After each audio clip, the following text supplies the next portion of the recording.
Welcome. I'm Catherine Magana here with Rachel Ivanovich, Vince Stefano, and Greg Carroll, where we're here to provide you insights about the markets, tax planning, and much more.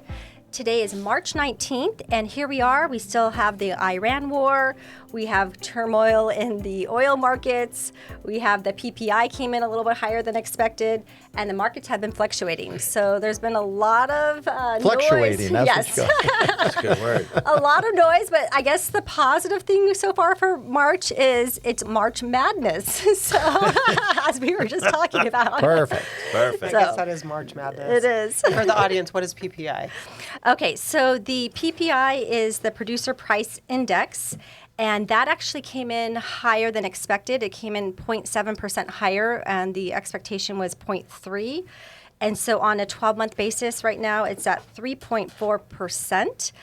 But it was interesting because I was also looking at the numbers, and it said food prices rose 2.4%, energy rose 2.3%, and fresh and dry vegetables soared 48.9%. So I was like, it costs more to truck them around. So I thought that was kind of interesting. Yeah. And then obviously we're seeing changes with the oil prices and the war, and obviously that's affecting gas prices. I just saw a headline that said, in California at least, that it's nearly $9 for a gallon of gas here in California, and I thought, wow, where's that at? Because I know prices just went up, and I think, Vince, you were just sharing that you got gas for what, like $6.50. Yeah, it's That's just crazy. Still pretty insane. Where'd you find the $9 though? So it was almost $9, but it was in Los Angeles for $8.71, and then there was in Ludlow, California, $7.29 dollars, and once again, I guess the highest one was Los Angeles, $8.71. It's always Los Angeles that has. Yeah, it always is. Yeah, they just jack things up no matter what. With that. I don't know. That might be a Probably good not. marketing plan. Well, yeah, when you there. spend $400 to fill up your truck, they probably let you run through the little self-wash thing. And so kind of giving a recap from where we were last week to this week. So as of yesterday's close, yesterday was March 18th. Pretty much the Dow, NASDAQ, S&P 500, and Russell 2000 were all down over the last week, almost over 2% each. And obviously the markets are down a little bit today. But as of yesterday's close, the Dow Jones was down about 3.82, which it was holding up pretty strong, but we've obviously now seen a little more of a pullback. NASDAQ year-to-date was down about 4.69, and the S&P 500 was down 3.23, and then the Russell 2000 this year-to-date is down 0.13. So obviously we're seeing a little bit of a pullback in the market still, but as we talked about a couple episodes ago was, once again, it's not uncommon to see market corrections. From 1980 to now, we've had 37 market corrections where the markets were down more than 10%. And in that same time frame, only 1 year later, only 4 times where the market's still down after a year. So once again, it's never fun when the markets are fluctuating and down, but we also have been through this, and I feel like a lot of clients understand where they're at. And obviously, if you have questions and want us to go over that with you, we're happy to. But I think that's pretty resilient considering what we've seen and what's going on, yeah. In the world with, a couple of big wars and, the energy prices going through the roof, that we're only down, 3 to 5%, not even 5%, right? Yeah. So it's not as bad as I don't know what it is from the highs, though. I think it's probably like 10% from the highs. So you're probably, because you figure the Russell was up almost 9%, I think, at one time, or this 8% year, this year. Yeah. And now you said it's down 2? No, the Russell 2000. I'm sorry, the Russell 2000 is down 0.13. 0.13. Okay, so it's flat. So it's pulled back. Yeah, but it was down from last week to this week about 2%, but it's still flat. And year to date, and from its high this year, it's probably off about 8-9%. But that's typical. Yeah. That's nothing. So it's not outrageous. as bad as it feels, but I know it does feel bad, though, doesn't it? Well, we've been kind of spoiled the last 3 years. I mean, people have kind of already forgot about 2022, and everything, including bonds, went down 15%. So, this is like you say, it's normal. Yeah. And then looking at 1-year interest rates for CDs and treasuries. So the 1-year CD rate as of today was at 3.8, And the 1-year Treasury, U.S. Treasury, is 3.84. So it's come up. The Treasuries have come up a little bit. And obviously, depending on what state you live in, and Rachel can probably talk about this, is when you look at the interest rates, you want to factor in potentially the state tax part of that. So yes, like you were saying, if you have treasuries, they're not taxable to your state, but they are taxable to the Fed. So Something to evaluate, Yeah, depending on where you absolutely. live and what tax bracket you're in. Yep. And then mortgage rates haven't changed too much, but we're as of yesterday, we're looking at 6.33 on 30-year and 5.66 on the 15-year. So that's kind of a little bit of where we're at with some of the numbers and data that's out there. But once again, it's it's a little more fun to report when the numbers are a little more in the positive. But here we are.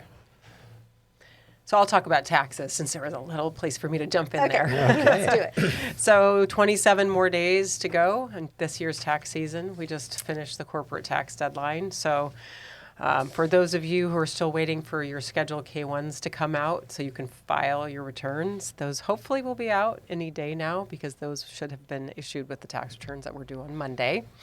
But I wanted to talk a little bit about something that I've been seeing this season is under withholding issues that a lot of people are caught with balance due amounts when they file their returns. And there are several causes for that, and you want to make sure you're watching your withholding and making your estimated payments if that's necessary, because otherwise you can pay something called underpayment penalties. And so the IRS has, and the state actually have several different penalties that that can hit your return. One is the underpayment penalty, and then of course if you pay late, there's a late penalty, and if you don't file, then there's the late filing penalty. So under withholding often will happen if, let's just say, you receive large bonuses if you're still employed, or if you have restricted stock units. They're almost never enough withholding. If there's any sort of stock options or compensation, I see that all the time. So if you do receive bonuses or RSUs, stock options, make sure that you're checking with your tax advisor to make sure that you're either A, increasing withholding when those things happen, or B, you're making payments quarterly. And you can adjust withholding on Form W-4. That's the form you use to tell the payroll provider how much to take out of your paycheck. And if you have 1099 and a lot of investment income, or if you receive your required minimum distributions, you want to make sure you're looking at withholding for that as well. So before you move on, that kind of alludes to some of the things that we deal with clients is a lot of our clients take required minimum distributions, and when we take those, sometimes they do the qualified charitable distributions, but if they don't and they just take the required minimum distribution, there are times where we're withholding taxes, so we're paying the federal and state taxes, but there are instances where we're not withholding, and so I think that's where you want to make sure that you take a look at that, because there could be some estimated taxes that are due. Correct. And let's just say maybe your required minimum distribution is a small amount, so the brokerage company doesn't take enough out, only withholds maybe 10%, but all of your income is, you're in the 24% bracket or the 32% bracket. You're going to have a shortfall there when you go to file your taxes. You want to make sure you're paying in enough so that you're not paying underpayment penalties. Safe harbor rules apply. So what those are if you made over $150,000, you want to be paying in at least 110% of last year's tax. If you make under $150,000, you can pay in 100% of the prior year tax. And oftentimes people's income fluctuates. So one year you'll have a really high year, one year you'll have a lower year. So you work with there are two different safe harbors. One is the prior year tax calculation, but there's also the current year tax calculation. So you want to make sure that you're choosing the right one so that you're paying in enough, but not too much, because no free loans to the government.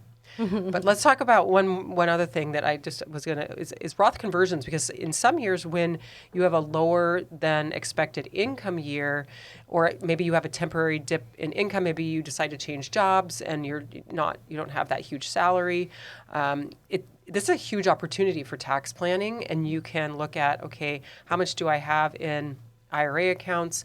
Is this a good time to move some of that to a Roth? So with most 401ks and IRAs, that's pre-tax. So later when you take it out, it's taxed as ordinary income. If you move it into a Roth account, that comes out later tax-free. So if your income does fluctuate and you have a lower than expected income year, you may want to consider doing a conversion in that year. So these are really huge planning opportunities, but you want to make sure you're also watching for unintentional. If you're already receiving Medicare or you're 2 years away from Medicare, make sure you're watching, because there is a 2-year look-back period for something called IRMA, which is the income-related monthly adjustment amount. It's basically an additional amount you pay for Medicare premiums if your income's too high. So don't do a Roth conversion necessarily because your Just make income's sure you're low. paying correct. If you're 2 years from getting Medicare. Just make sure Look you're at the watching. numbers. Watch your numbers, Yeah. because it's the IRMA threshold. It's not a, I'm going to get this backwards probably, but it's if you're $1 over, then you're in the next bracket. Oh, wow. It's not that if that there's some sort not of a threshold. progressive deal. Exactly. Wow. So you need to watch that. Yeah. So it's interesting. I actually had a call with a client yesterday, and they had seen tons of articles over the weekend about contributing to a Roth IRA, about doing Roth conversions. And so I see this. it is interesting because they're high income earners. I think he makes over $700,000 a year. And they're, I was like, well, you don't qualify for a Roth IRA. And then when they asked about the Roth conversions, I said, well, because their income is so high, this may not be a good year, but there could be some planning down the line similar to what you're talking about, is before fully retiring or potentially doing some partial conversions. And so once again, sometimes you read articles and the headlines are like, oh, you should do this, it's the best thing. But All the over reality social is, media. yeah, and it's everywhere. But the reality is you really have to look at, there's a lot more detail, and how does this affect your situation, and does it make sense? So once again, it could be a great strategy, but there's a lot of things we have to look at and consider before we can do this. Because when you do a conversion, you are paying tax, but you're paying tax at whatever rate that conversion bumps you into. Right. So you want to make sure you're watching that, because otherwise it can be a nasty surprise. I have a quick question. I was talking to a client the other day too, and he's got W-2 income and sole proprietorship. Okay. And So he he's was self-employed? Self-employed. I'm not sure how he really does this. It sounds Tricky. kind of Complex. interesting because it's really one source of income. But he was concerned that he had to have his self-employment taxes done on the same day as his regular income taxes. Yes. Would that not have been in March for the K-1 part? So I guess I'm assuming it was an S corporation that you're talking about that He said had. he didn't. He said it was a sole prop. Sole prop. Okay. So that's interesting because And I think he's had an S corp in the Okay. past. But So sole proprietors file Schedule C, which is part of the 1040. It's just an additional schedule. So that's not due March 15th. That would Okay. be due April 15th. okay. Yeah. Yeah, he was worried about getting everything in, and there's some other tax forms, K-1s for some investments. And I'm like, well, they don't come out like 1099s. They can take a little bit of time. I said, you can file an extension. He goes, well, I don't want to pay a penalty. I said, well, So in that circumstance, because with K1s, and I was going to touch on K1s because they are so fun, you want to make sure you're looking at all of your income sources and plugging in the big numbers. And so we have to do that I was just telling Catherine this morning, with all of our clients, we have to plug in all of the big numbers and guesstimate how much they will owe when they do file, and then I have them pay more. So we sandbag it just to make sure that there's enough in there so that they don't have to pay a penalty. So there's not a penalty for filing an extension. There's a penalty because you don't pay enough. right. And so that calculation is really important because the longer you wait, the penalties accrue daily and the interest accrues daily. So if it's due April 15th and you don't pay it till October 15th, that's a lot Right. of penalties that can. And that's what I told him. I said, here's the income you earned on this. And I did say, round it up. A lot. And then talk to your tax person. Yeah. And then pay the amount of tax he says by the 15th if you don't have everything by then. And one of the tricks that CPAs do is we'll incorporate or add their first quarter estimate for the next year into the extension payment, and then you pay the extension payment and the quarterly payment together. Okay. And then when you file, you apply the overpayment or the refund to the next year, and so that is treated as if it was paid in April. So If your estimate is a little bit off, you still have a little bit of wiggle room. Does this sound like a lot of gobbledygook there, A Vince? lot of planning. So I'm going to circle back to K1s because they are the bane of most They're the CPAs. hot topic right now. man, Clients are calling, asking too. Seriously. It's because, so let's just pretend you were invested in something and it has, it's going to be the reporting document is the K1 or Schedule K1, but those don't typically come out until later because they are part of either a partnership return or a fiduciary return or an S corporation. And usually it's March 31st is kind of the deadline. March 15th is the deadline for the extension. Okay, for the K1s. For I didn't realize K1s, that. yeah. Interesting. So basically, Oh, so they have to file an extension to get it out after that. they have until September 15th. That's why it's always late. Yeah, They can file so extensions. they can file an extension, and that's why you're waiting until September is like the final dead. date, because then that gives individuals another month to incorporate the K1s into their individual returns. I think and investors file. expect it by at least March 31st. Otherwise, You would they hope. get mad. Yeah. Yeah, that's interesting. I That's never true. knew it I didn't because know they Oh, had it's extension. September. Wow. yeah. So that's why they're That's why. so slow sometimes, and that it's Yeah. perfectly legitimate as long as they file the extension. They're good. So Yeah, and here's one of the things that you want to keep in mind when you're filing your taxes is perhaps you've gotten that K1 in the past and you looked at it and you say, oh, well, it only has like 2 small numbers on it. It maybe has a little bit of interest, a little bit of dividends, but it doesn't look like it's substantial. But wait, there's more. So basically what you have to look at is partnership accounting is tricky. And so let's just say you invest $100,000 into a partnership. Every year, there may be a little bit of income, there may be a little bit of losses, and so all of that gets tracked and added to that initial 100,000 that you put into the partnership or the investment. And maybe you're getting distributions every year from that partnership, even if there's no income. So what happens later when it's the final year and they issue you a final K1, there has to be an adjustment made. And if you don't know what you're doing, or if you don't hand the full document to your tax person, there could be some adverse consequences, either direction. For instance, I had a client who came in, we finished her return, and I was looking at the 1099B, which is for brokerage, and it basically lists all the stock trades. And I'm looking at it, and little teeny tiny font -20 is a little LP. And that indicated to me, because I'm doing this for 26 years, there are K1s missing from this return. So I told the taxpayer, these are missing. She said, oh, I didn't know I was invested in those. I said, all right, make sure you check. Well, sure enough, there were several K1s. And when I added one of them through the return and made the adjustment, she ended up owing $2,000 less.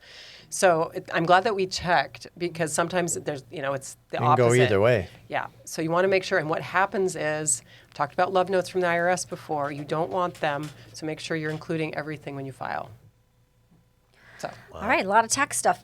Sorry. It's We're the trying to season. distract from the craziness Yeah, I was going on gonna out in the say, markets. yeah, The March that's Madness. good. No, March I'm Madness. glad. I'm glad because it's difficult to talk about this marker right now. Yeah. So you might as I well figured get I'd come with lots of material Yeah. today. But what is Catherine had mentioned oil, and it's all about oil. And right now, but what's kind of interesting, oil is lower than it was during the Iraq War, and also it's lower than it was at the beginning of the Russian-Ukrainian war. So I don't know if that's positive or negative, because it still is affecting the markets dramatically.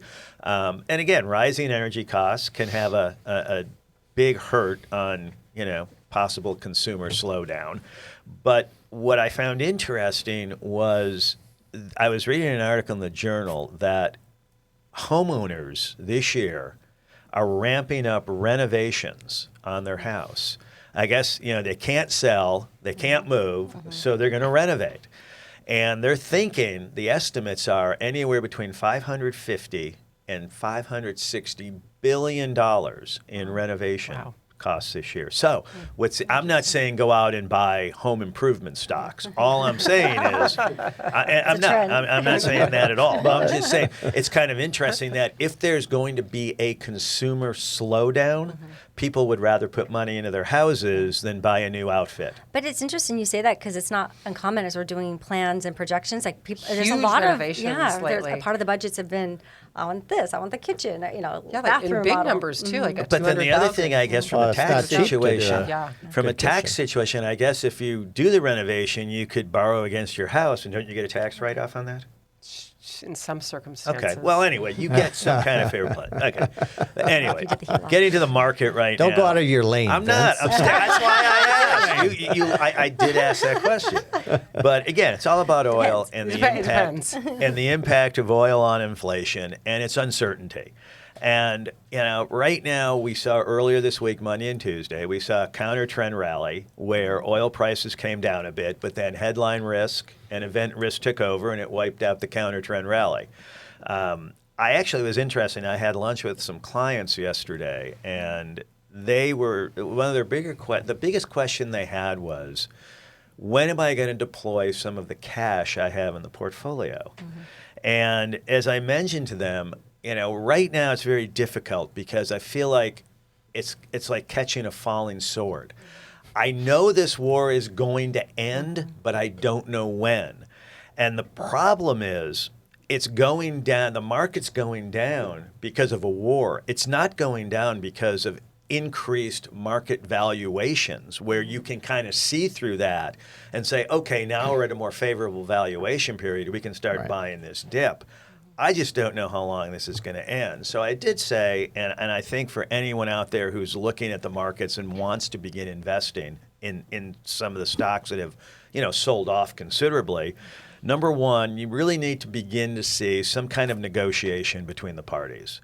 Number two, you need to start seeing an easing of volatility, not only in individual stocks, but in the market itself. And by seeing that, you'll start seeing a basing of stocks and of the overall market. So I think once you see that, attention can then, investor attention can then focus on fundamentals as opposed to headlines.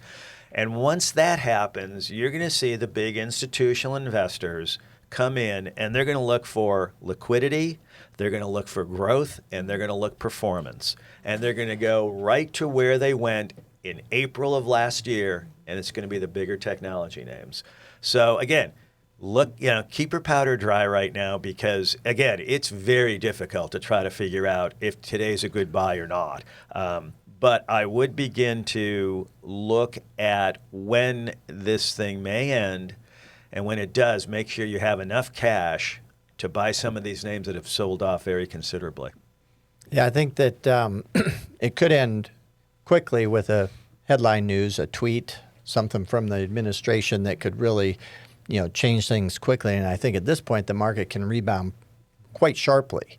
But the longer this drags on, and they don't get a resolution of any kind, I think that bounce will be maybe more subdued. And because there's going to be some, depending on how long it lasts, there's going to be demand destruction, for goods and services and everything else. And to replenish that supply line of oil and gas and everything, they can't just fill up those ships and all at once and ship them back out over, in the Strait of Hormuz. So it's going to take time the longer this drags on. So Again, like I said, it's not if, it's when. it's when. Oh, it'll be when. It'll be when. It will end eventually. But I agree. Have some cash ready to go. So another thing we heard about this week was the Fed, and we knew they weren't going to move rates, so that kind of stayed steady, which we expected.